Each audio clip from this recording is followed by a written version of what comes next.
Hey, hi everybody. It's Roger and Rosie Hayer. We don't have Brittany with us today. We miss her. We do. There was a part of me that was like, hey, you want to just hop on anyways?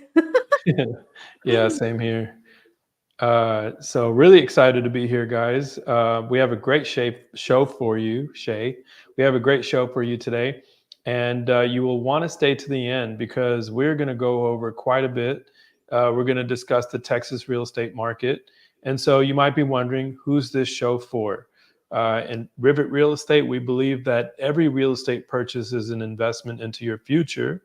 And so this show is for all the people who are looking to buy their first home, their second home, maybe their forever home, and as investors as well as other professionals in the industry. Because at the end of the day, we're all in this together. And with that, we're going to get the show started. So, Rosie, how's your week been? And I mean, we live together and we do real estate together, but it's coming on to this show where I actually get to ask you, how's your week been as far as it relates to real estate? Very exciting. Very exciting. A variety of dynamic conversations. And I think this is what it feels like to be in real estate. Yeah, well, isn't it really interesting to see all the people who are still making moves? They're investing, they're buying properties, there's commercial, there's residential, and everyone's out there moving. And really, you wouldn't know what the market's doing if you didn't watch the news. You wouldn't realize that whatever's going on in the news doesn't seem to really be playing out in the real estate world as far as we're concerned, because there's still a lot of transactions and there's still a lot of momentum and a lot of moving pieces still, wouldn't you say? Yeah. I think real estate presents us the presents us the opportunity that we wouldn't be able to tap into otherwise in experiencing wealth. And I was just having some conversations with few people that actively involved in real estate. They are pursuing real estate just like us for a career, and it is so easy to for people to get involved in things that are not going to progress them further. Oh, And it's amazing how a little accountability here and there can really allow let's just talk about what we were talking about this morning. okay. You say, you know what, if you hang around people who are buying, selling, and investing in real estate, guess you what would you do? Buy, sell, and invest in real estate. That was your major epiphany this morning. Yeah. Also, you just can't help but do that. You hang around with people who think about buying, selling, and investing in real estate. What would you do? You would Yeah. just think about it. So Rosie literally walks up to me this morning and we're getting ready for work and she goes, "Oh my gosh, I just realized something. Hanging around people that want to do better, it just automatically creates a momentum behind you. And now here you are, you're just like progressing, always progressing." And it ends up being a growth minded conversation, right? That is very exciting. So that's a lot of the stuff that we're going to discuss today is what you can expect from being in real estate and what you can expect as far as the growth coming to the region. And Rosie, what's the easiest way for people to increase their wealth in your mind when it comes to real estate? What's the one thing they can do that would allow them not only to become more wealthier as far as finances and owning more real estate, but just at the core of it? Because I was thinking about this concept today. I said Rivet really stands for wealth, right? We even our colors are green and gold for a reason because we're real wealth centric. And so, what are some of the things that you feel you've incorporated that have made you a more well-rounded, wealthier person in your personality and other areas? I think the easiest way for people to increase their wealth is number one, get clear about the buying power. And more people engage in that buying power conversation, that more they overcome the mm, fear of the doubt they have that they are not worthy or equipped enough to buy one. So it's a very easy conversation. And people are like, well, I don't know if I have 20% down. I don't know if I have the right tax returns. I don't know if my income would qualify. There are loan programs for all of them. People went from owning nothing to a lot of real estate. So do you think when they owned nothing, they had the same problems as these people? 100%, right? And once you understand the buying power, the one thing that you can do is write more offers. You got Yeah. to have a right person in your corner. And I think too many people out there try to do too much on their own. I Oh, generally think so. I work with a lot of investors. I work with home buyers, work with sellers. Like it all comes with a very similar undertone. They somewhere deep down feel like they have to do it all by themselves. And I'm reading a book by Rick Rubin. oh yeah. I'm hooked on it right now. Mm. He said the synergy of group of people working towards a common cause will always beat the results of talented individuals.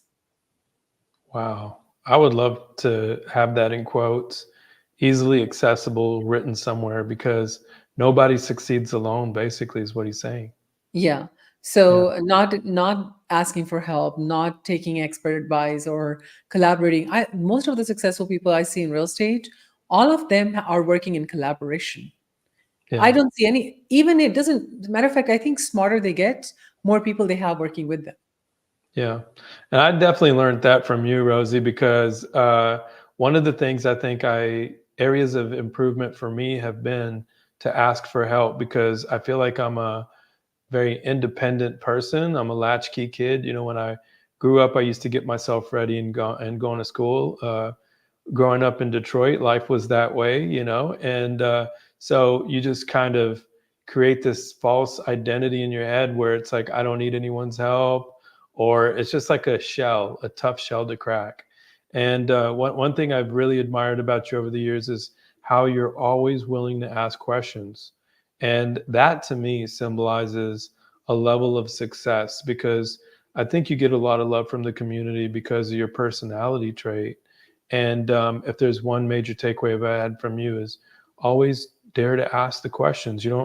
There's nothing intelligent about sitting around and wondering about something. Um, and that causes me to wonder something right now. I have a question. How do you feel like these insights are helping our community? You know, what is the insight? The very fact it is the inside sight of something. I remember 15 years ago when we started in real estate. I was fascinated with one fact that when people ask me a question, they say, Rosie, where should I buy? And I was like, how do I answer that question intelligently? And I can back up my reasoning. And I started sitting in City of Austin meetings, City of Austin planning meetings, because if somebody is going to ask me where should they buy, I should be able to predict where the growth is at, right? And I remember it was the year 2013. I was sitting in a training class from City of Austin, and they were talking about all the jobs they were coming in. There were economists talking there, and they were dropping truth bombs like one of the things I often say in real estate is the housing market is in direct proportion to the job market. If the jobs are doing well, housing is going to do well. If the jobs are lost, only then housing will have a difficulty. And I learned it in 2013 when I was sitting in that class, and economists who are experts at reading data were sharing these things.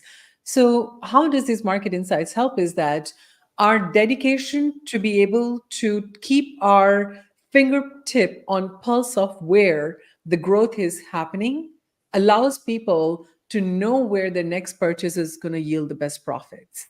So if you have 500K to invest, you can invest in your neighborhood.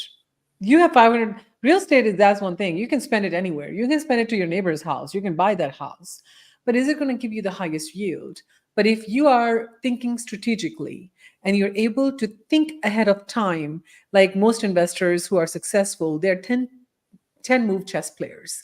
while rest of the world is only making one or two moves at a time, these people are thinking 10 chess moves ahead. So let's see how we can split out your buying power of 50K, 500K into two properties. And how can we create a leverage in your investing where a tenant or more than one tenant is actually paying for your property? Most people think just dump the money in a single family and that's it. But what if rather than buying a single family, you bought a duplex a little bit further out where the growth is headed and you have a tenant rather than one, but two paying for your mortgage down? It's a whole different ballgame. Yeah.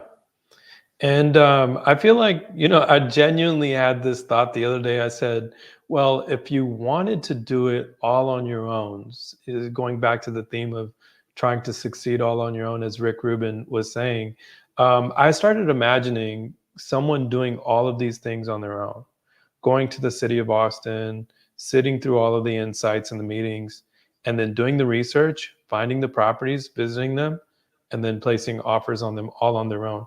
And I felt like it was such an impossible task. It's an alternative.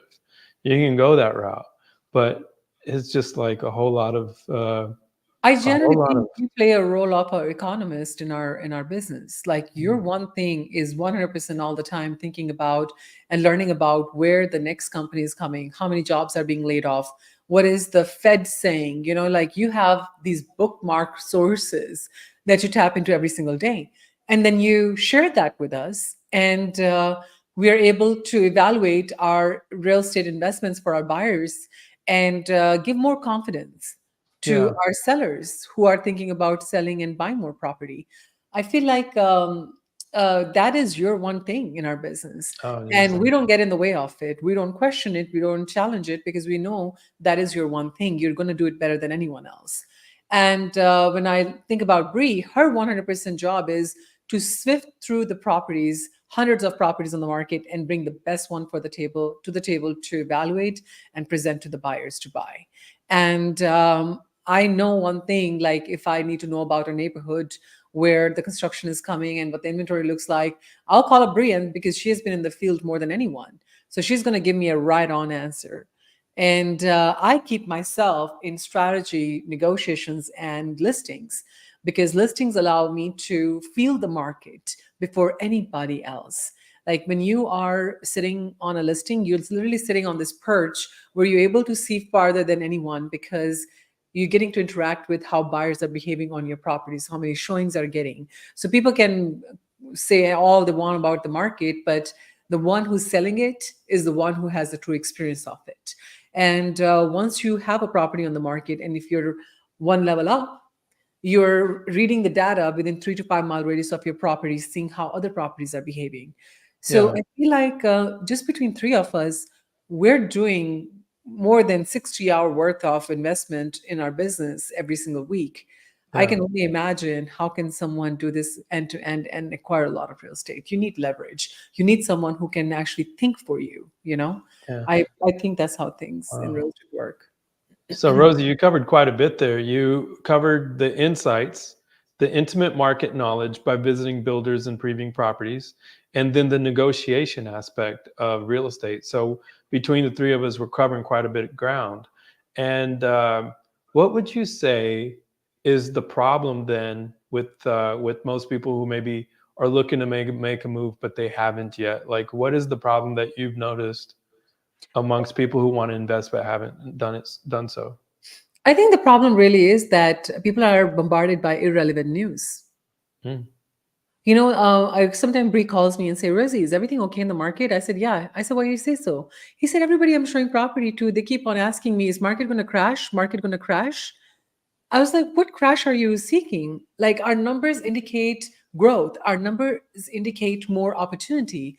So I think irrelevant, like I feel like we're always cleaning the water muddied by these social media, TikToks and Instagrams.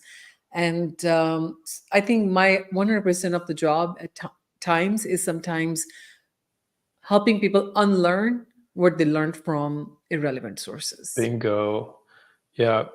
And when I have conversations with people, what I realized is more than anything, they're just wanting a little bit of confidence. Yeah. They want a confidence in their decision that they're going down the right path. Yeah. And I'll tell you personally, I'm being vulnerable right now. The biggest mistake I've made in real estate is not buying the house next door, which was on the MLS, you know, Oh my gosh. right? Because you And already did I'm your sure a research lot of to people buy can say that. one. Huh? Yeah. Because you already did the research to buy that one, right?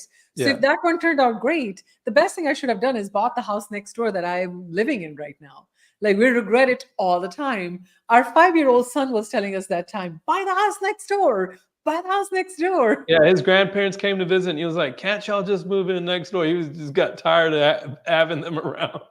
He wanted them to just go next door, but that's so funny. Yeah. And so everyone knows that buying real estate is a great decision just from actually seeing the values of their own property. Yeah. And the reason they're unable to be decisive is because number one, they don't know their buying power. And number two, they don't have an expert leading their decision. And I feel like so many people out there dream of buying a home, but the cognitive overload that comes with evaluating all the things, um, our brain wants to do things of less effort. Our brain wants to hurry up and reduce the load so it can be free to keep us safe. And the fastest way to do that is say, you know what, I'm not even going to do it because too much news is telling me I shouldn't be doing it rather than digging it deeper. And but imagine what it would be like if you're able to just simply drop all that nonsense that's being thrown at you and you just involve yourself in simple, small steps that move the needle for you every single week. Number one, getting in touch with a lender, getting in touch with a lender who specializes in non like self-employed loans or non-traditional loans, unconventional loans like DSCR, investor loans. There's so much lending product out there. Trust me, banks want to give you money. Learn how to take their money because on your own leverage, people break down. It's too much risk. But banks' money is there to scale us up. And and what if you could buy more real estate than you're thinking you're capable of? You know Yeah. what? My favorite transaction of this year was we were helping an investor buy a property, and he kept on asking us every single week, "Hey, was this supposed to be this easy?" Yeah. Yeah.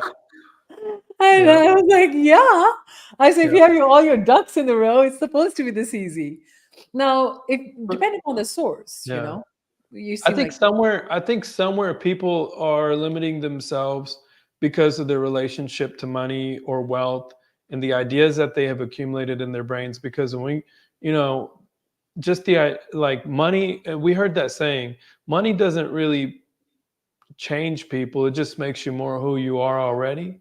And so I think in some people's minds, they don't have a healthy relationship to what it means to become wealthy. And I don't know how much a portion, but I'm really trying to get to the bottom of it. Like people have money, they can buy more real estate, and yet they choose not to. What are the roadblocks? And somewhere in there, I think it's that identity piece. And we have to ask our clients because we can make you really wealthy, but you have to promises you won't become more of yourself. well, if more of yourself is more generous buying more real estate, then here you are. You buy more real estate, and Yeah. very few people realize that that people who are great at investing, they have someone thinking with them.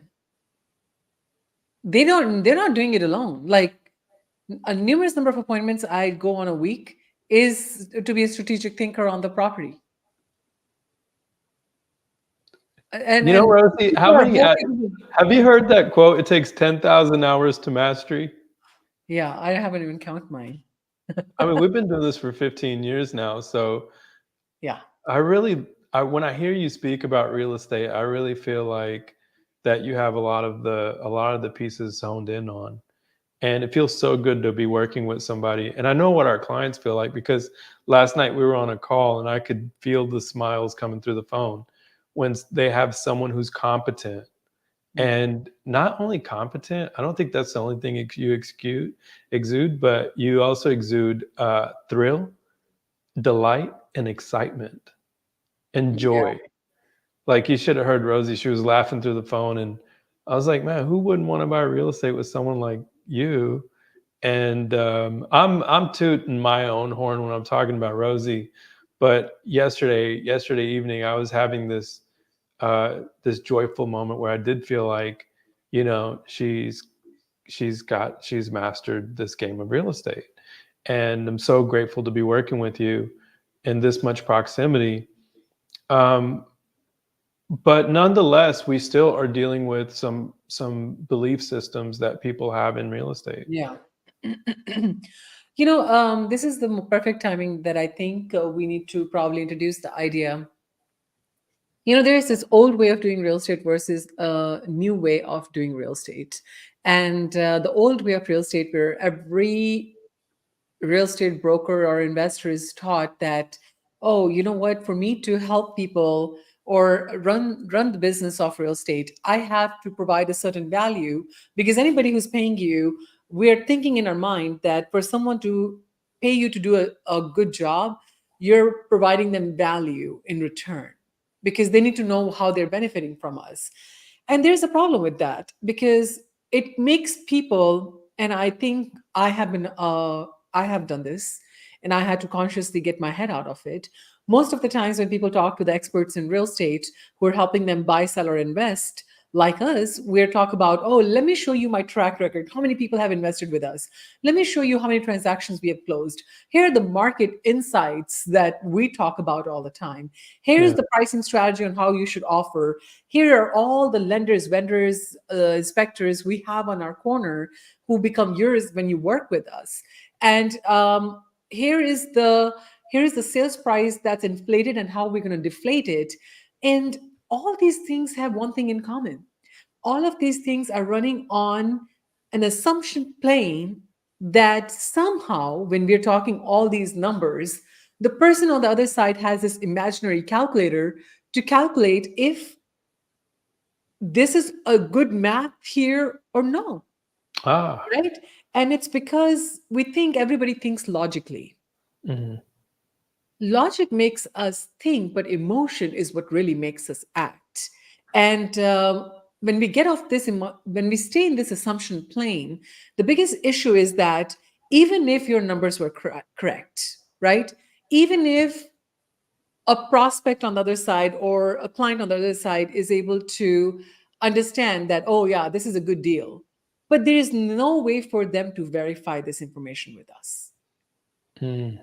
right? They can do a quick mental math, and they just think that, oh, this looks like a good deal logically. And on the other side, that person who's looking to invest in real estate, buy or sell, they're somehow going to have a great experience because we have this great track record. And that feeling of experience is what gets people stuck. Because if we are not focused on the experience we're creating for the other person, are they wanting the experience of creating freedom through real estate? Are they doing it out of necessity because they want a first home? Or are they doing it out of an investment to sell and buy again? If we don't handle this issue for the person on the other side, you can be the top notch realtor in the world and you can be on TV and shit, but means nothing. I Yeah. generally think it means nothing to the other person. So let's dig deeper for a moment on this. The truth in real estate has been, economists call us an experiential product. What does that mean? It means it's impossible to know the value we bring to the table without actually working with us. Okay.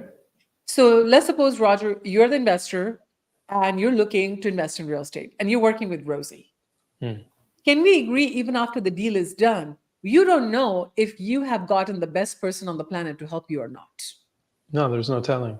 No telling, because it's an experiential thing. You experience good one time, we do it again, and there is no way ahead of time you can find out what this would look like. Now, let's talk about for a second. This is the biggest issue in real estate. Most Mhm. people make decision on price. People asked us all the time in the beginning. They were like, Rosie, how much do you charge?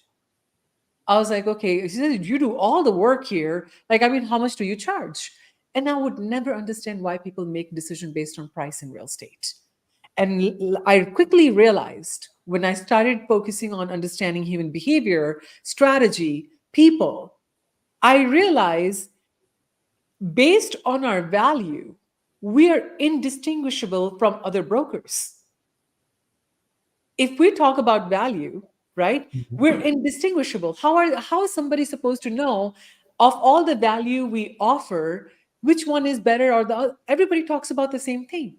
Like Mm, I go online right now, all you see is every real estate person showing a home. right. There's videos after videos after home tours after home tours after home tours. So when all the people are showing the same thing, there is only one thing that a consumer can compare us on: What's that? price. Price. Oh, because everybody's so in, it's become commoditized. We become a commodity. So Ah, that's the only reason why people think that, hey, oh, the other person is offering a higher sales price than you, so I'm going to go list with that person. The other person is charging me less than you, so I'm going to go with the other person. There is no way for someone to experience us ahead of time, that's right. right? And this is not a good way of running business because there's always somebody next door who will do it for less and offer less and make you stick with a bad investment. Yep. So, yeah, does it make sense? Like, how does it resonate with you? The way it resonates with me is just being in this industry for such a long time. First off, the idea that there's no way to distinguish, really, really, I hear you loud and clear. You're saying that if everybody's doing home tours on TikTok, I had an agent call me, said, I'm getting into the business. Do you think I should make home tours on TikTok? And so that's a commodity right there. And so it's hard to distinguish who to really go with. And if everybody's doing it, how are you differentiating yourself? It's a business principle, right? And then the second piece of it is that it's just driving the price lower. Someone's going to do it for cheaper. But also, in my 15 years of business, I've seen people make a lot of mistakes buying properties that they had no business buying and investing in things they didn't have to invest. I had a friend of mine reach out just the other day and they were asking me a question about real estate, commercial real estate. And I had imagined that they would have just done the deal if it was anyone else. And I said, listen, we really got to get our attorney to look at this closer. We really got to get them to pay attention to this one thing, which will probably save them thousands of dollars later on down the line. And but anybody who was a commodity agent would probably just be willing to ink the deal as is because it means a lot less time for them to spend on that project. Yeah. And, is your agent or broker capable of guiding you on something that they have done it themselves? We are investors. We buy real estate. We invest in real estate. So we're not going to ask you to do something that we have not done it for ourselves. So Mm. the only one question I ask everyone today, and if you're listening at this at any point, I want you to ask yourself this one question: how is the person who is going to charge you less going to end up doing more for you? Think for a moment. How can someone charge you the least and do the most for you? No. The values don't line. You charge you the least, they're going to do the least. They charge you more, they're going to end up doing the more. Now, what is more to you is something you're going to have to decide. What do you value? Like, I honestly know I cannot do cartwheels on camera.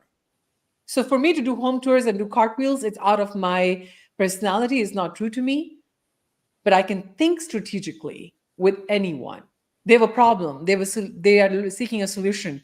I can think with them. That's my personal expertise. That's where I thrive at. So you got to understand, you got to experience people based on what's important to you as a consumer.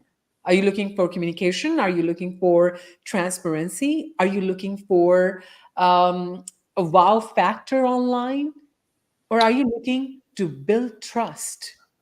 For instance, Rosie, tell me if this aligns, right? So we recently wanted to get some flooring done for a rental property, and we got quotes on the rental on the flooring, and we had a vendor that was really cheap, and they were going to go in and do all the flooring, and then we started saying, okay, look, we have all these other things that need to get done. Yeah. And for that, we would have to hire so many different professionals, and we would have to Yeah. increase our workload, maybe even run around and pick up and drop off supply, pulling us away from the one thing that's most important to us, our clients. And so, what kind of do we have this one person who can do all of those things? They can do the flooring, they can even pour foundation if we ask them to. And if they're going to charge a little bit more, is it worth it?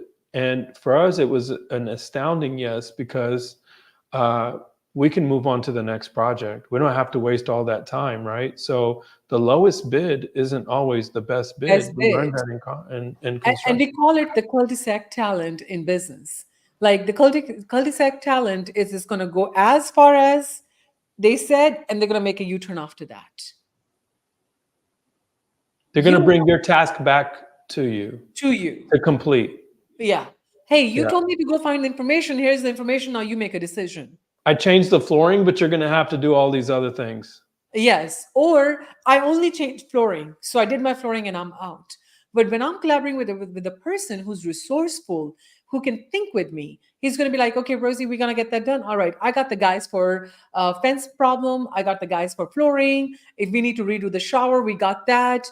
We want to return the flooring. On my way to pick it up, I can take the old one back and I'll make sure I return it.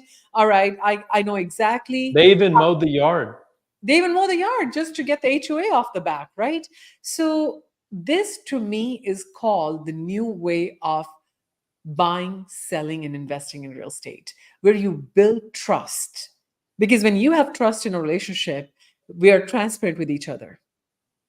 Our clients and us, we get to openly talk. We collaborate more effectively. We get things done faster, where everything else would have taken months. We get it done in weeks. Then there is less worry and nagging because you're not worried about you. Are you working with someone who is doing it for the first time, or how many other people have they done it with? And you're able to maintain this positive attitude, and it makes you want to do it again and again and again. And each problem that comes along the way becomes more solvable, and it's less stress on the consumer and the expert. It sounds So, like you're talking about a lock pick, if you will. yeah, That sounds like a yeah, lock find pick your of real lockpick. estate. Yeah, find your lockpick in real estate. So let me ask you, Roger, like, Yeah. why do you think people struggle to make a distinguish between how much time it's going to take and how much action is needed to get things done? Why do you think they struggle between the two? Well, I mean, I can use myself as an example, I guess.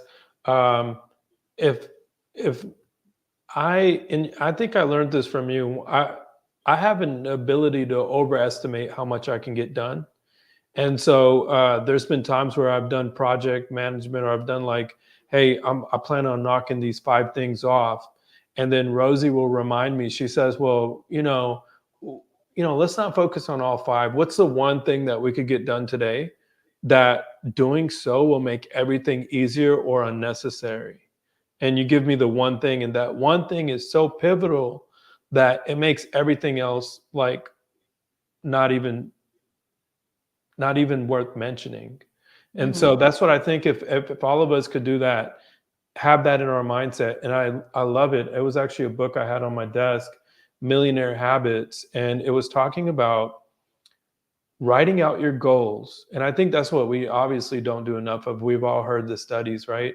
So writing out your goals and saying, okay, and the Millionaire Habits talks about progressing each day on and knocking one big domino down in that list. And so for I think a lot of people, it might be something as simple as creating clarity on how much they can afford to buy. Another conversation might be what areas, like honing in on just that one thing and knocking that one domino down will create enough action in their plan and accumulated or compounded over time, you've now accomplished your goal. Yeah. Yeah. I feel like.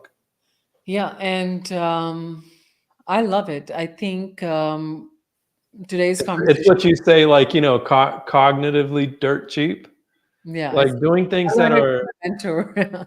what? I said it's not my word. I learned Yeah, it from a mentor. Yeah. right on. Yeah, yeah, yeah. So I think sometimes it's just cognitive overload, and we think we have to accomplish all of it at once. No, we don't. We don't. And like this week, we have been looking at some properties that people are buying, and it's funny to me how properties are sitting on the market, and all it like today we are submitting an offer on one of our buyers' properties, and I'm going to be real with you guys. I got on the phone, and people think that everything is supposed to be known upfront about a deal.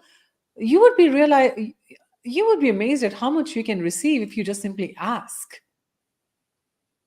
Yeah. And I'm talking to this person, and they're so open minded, they're so willing to make a deal happen, and they just need somebody. And you know what was the question? That's another thing I hear a lot. Oh, I called the listing agent and they never responded. Did you call, or did you had somebody call for you and an expert that you hired? Because you know how many calls a listing broker gets in a day? Hundreds. And they always prioritize a call from another broker because they know they mean business. Yeah. If you only have 24 hours in a day, you're going to first answer the calls that are actually going to mean business.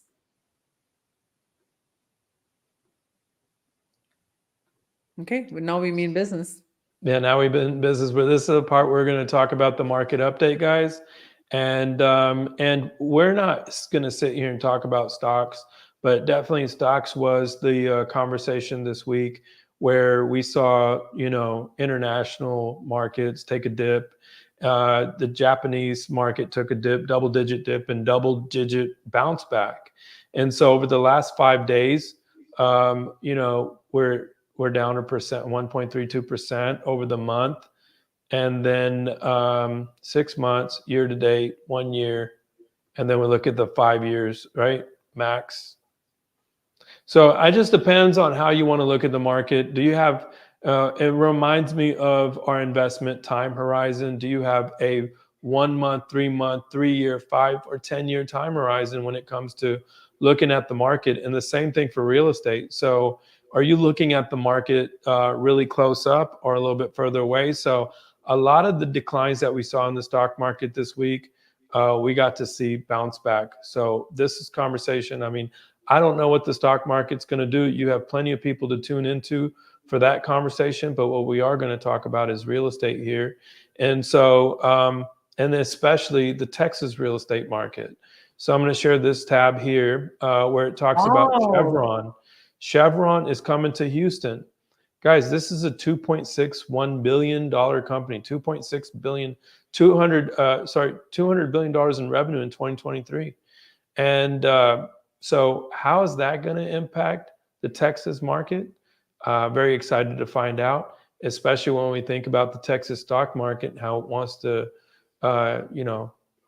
they're going to start the Texas stock market in And Dallas. it's not going to be a That's huge very exciting. move for Chevron because a lot of their labor force has already been in Houston.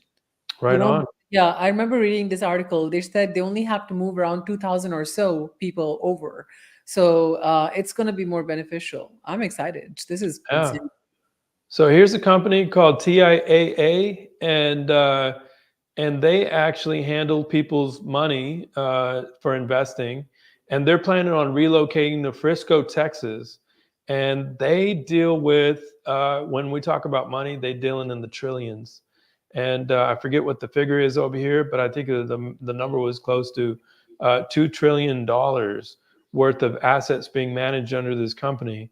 And everybody knows that Dallas, Texas is a financial hub, and it's really exciting to see this company moving to Wow. Frisco.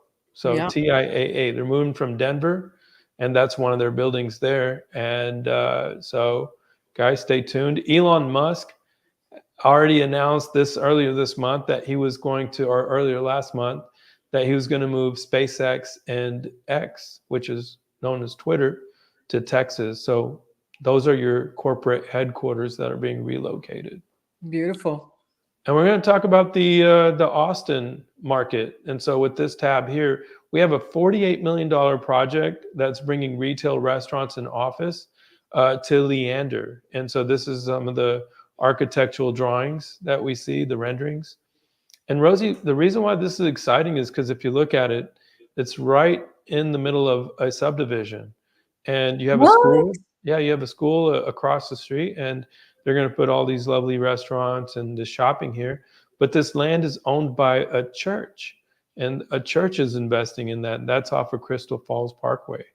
Wow. I think the household, the household net worth and household income uh, is significant here, and we're excited to see what kind of amenities come into the area. Beautiful. Um, Now we have some news, and Rosie mentioned layoffs earlier. We do have Dell. Dell's cutting more jobs as the company reorganizes, and also Texas Children's Hospital, which just opened in North Austin, close to our home here, is also laying off 5% of their staff. They have 20,000 workers, so they're laying off roughly, 5% reduction, which is 1,000 employees. They're laying off 1,000 employees now. I think all across Texas, because Texas Children's Hospital, not just in Austin. And that's because they got downgraded by some organization, but they're still maintaining a higher than a really great rating. And I think it has something to do with, a lower patient volumes. And I think this North Austin location has only been open for a very short time. So I think that would be And looking at. I'm reading in here, the reported job cuts come after the Medicaid changes and other financial pressure led to the rated downgrade.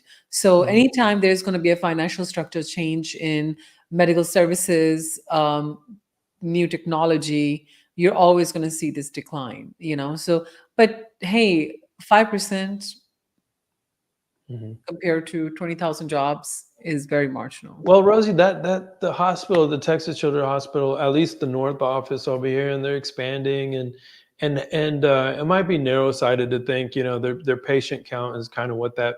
It's not even their rating went down not based on their services, but it Yeah. was also voted as one of the best places to work. So I would imagine this is just something that fluctuates, Hmm. and I wouldn't be surprised if a year from now, 2 years from now, they're again, hiring those same 1,000 people they let off. If Hmm. they're hiring them back on, that's very likely. Hmm. Jump into Elon Musk, because I know you love me mentioning him. He is opening a STEM-focused private school in Bastrop, and yeah. Nice. So it's becoming more certain, and it's called Ad Astra, which in Latin means to the stars. And guys, the reason why I picked this news to share with you is because Bastrop is such a big deal to me. I mean, I was looking at the population growth over the short term, and even for Smithville, I think Smithville's population is currently, 3 to 5,000 people, and they're expecting the population to go to 100,000 people in the next 15 years. And so, what does that mean for that region? And you can find some really affordable housing there that you can rent out. So if you're looking for rental opportunities, please contact us. Get a hold of Brittany, message us, email us. What you know how to get a hold of us, and see about maybe properties in those areas. And we'll love to set you up on a search of some high quality rental properties that you can buy. Yeah. Rosie, I think education next. I'm going to move to Dallas real quick. And reason why is because this is a really great story. Anytime we have education and money being spent in education, that really motivates me. So there's the Cotton Bowl here. It's a $140 million investment, but there's also a college campus nearby that is they're investing hundreds of millions, a $300 million investment. City owned park. Oh, okay, sorry. This is the Cotton Bowl, but let me get to the colleges here. One second. Yeah, so this is A&M in Fort Worth. That was in Dallas. This is in We Fort we Worth. don't see your screen. Oh, A&M. There you go. okay.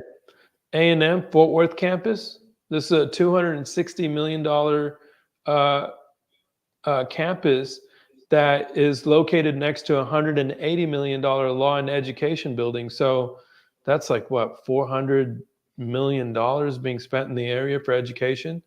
And I'm really excited about that because this is our workforce. All those big companies that are relocating to Austin, they need educated workforce. And this is just this. I love this kind of news. Actually, this is all the reason for me to invest in Texas. Just this alone. And if that wasn't exciting, I'm this excited. next news, No, this this next, is yeah, go huh? ahead. No, keep going. Okay, DFW so expansion? $4.8 billion DFW airport expansion includes a sixth terminal. This is the terminal that's Oh, under construction now. This is a $2.7 billion airport terminal. I wow. can't even fathom that. That is just so ridiculously such a large investment, and I'm super excited, brother. Wow. Wow. One last piece of news, and this one is giving me a hard time. It's not wanting to open. But it is a $150 million UTA campus. We don't see it. Let me see. Yeah, I'm gonna see if I can pull it up real quick. UTA Dallas. UTA.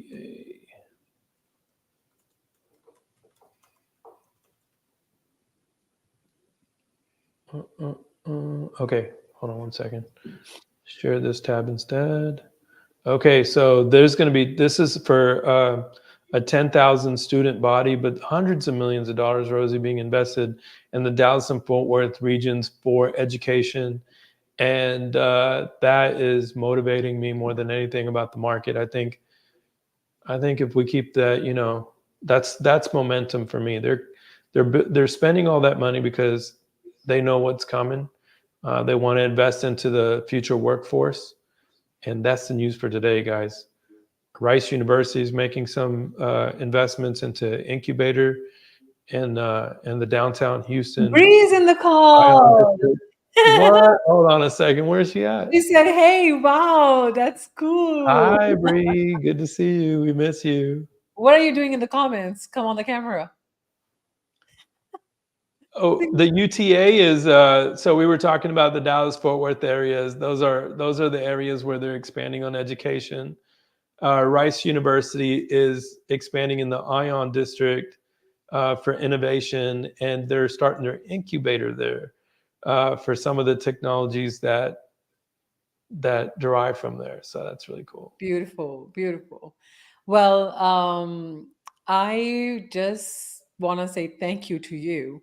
I don't know if uh, it is effortless for you to just research this depth of real estate insights, or is something that you just put a lot of effort in. But I want you to know it's huge value to us because when I'm meeting a seller this weekend who's looking to sell their property in Bastrop and they feel like market is going to not reward their real estate, this is the information I get to tell the end buyer. And this is the information I get to share with the seller to give confidence Yeah.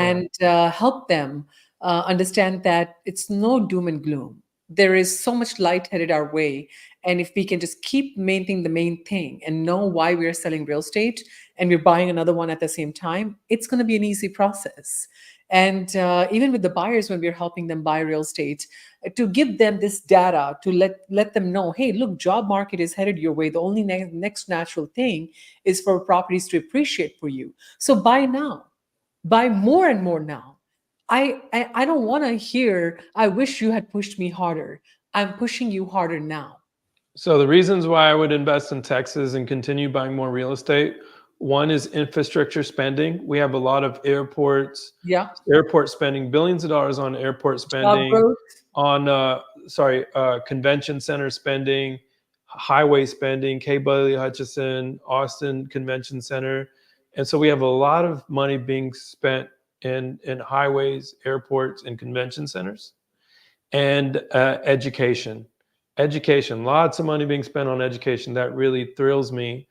The technology spending that we have as far as the chip Highway expansion, manufacturing, highway expansions, highway expansion, the tech chip stops. manufacturing, the education, and the company Austin relocations, Convention headquarter Center, relocations. Austin Convention Center expansions. Yeah. Like this is all indicative of clear indication that money is coming this way. Follow the money. Follow the money, follow the Yeah. money. So don't look at to the tip of your nose, look far away enough, and you'll have great results. And I just want to say thank you today for delivering 50 minutes and 15 seconds of high value information. And I love the way we are able to consistently show up for our people. And I visit these webinars and I play them all the time to remind myself all the great things that are happening so we stay relevant with our people. So Bree, I think our next property deck needs to be built on Bastrop because of the things Roger just shared today. So you need those links. Let's get that going and get our investors into properties. So Yeah. guys, Yeah, easy entry. Money's never a reason why you can't invest. yeah, Smithville and the surrounding areas, look, go out to the outskirts if you have to. Buy up that real estate. People are commuting to work, and so money should never be the reason why we don't invest. And if you have a little more money, you can buy duplexes, triplexes, quadruplexes, and we have something for everybody. So, guys, we love the thumbs ups. We love the hearts. Wow, Rosie, it happened. I love this. And so please share this content, leave us comments, show us love, because at the end of the day, we do this for you, and you guys are so dear to us, and we want to make sure that you're investing in places that make the biggest difference.